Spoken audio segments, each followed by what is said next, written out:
Hi అండి. రిపీటెడ్గా health ప్రాబ్లమ్స్తో ఇబ్బంది పడుతున్నారా? మెడిసిన్ తీసుకున్న, లైఫ్ స్టైల్ చేంజ్ చేసుకున్నా కూడా హెల్త్ ఇష్యూస్ మారటం లేదా? అయితే కారణం బాడీలోనే ఉందా, లేక మన ఎమోషనల్ హీలింగ్ అవసరం అవుతుందా? మనం చూద్దాం.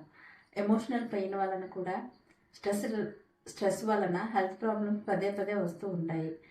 స్ట్రెస్ వలన ఎక్కువగా ప్రాబ్లమ్స్, హెల్త్ ఇష్యూస్ వస్తాయనేది మన శాస్త్రజ్ఞులు కూడా తెలియజేసిన విషయం. కాబట్టి ముందు మనం స్ట్రెస్ని రిలీజ్ చేసుకోవాలి. అలాగే ఎమోషనల్ పెయిన్, చిన్నప్పటి నుంచి మనకి ఏదైతే సప్రెస్ చేసేస్తున్న పెయిన్ ఉందో వాటన్నిటిని కూడా హీల్ చేసుకోవడం ద్వారా మనం చాలా వరకు హెల్త్ ప్రాబ్లమ్స్ నుంచి బయటపడగలుగుతాము.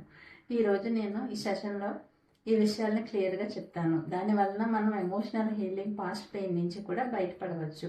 నేను చెప్పబోయే టెక్నిక్స్ హోపోనోపోనో అండ్ ఈఎఫ్టీ ద్వారా మనం త్వరగా బయటకు వచ్చే టెక్నిక్స్ మీరు నేర్చుకుంటారు. ఈరోజు సెషన్ లింక్ కోసం నా నంబర్కి డిఎం చేయండి. Thank you.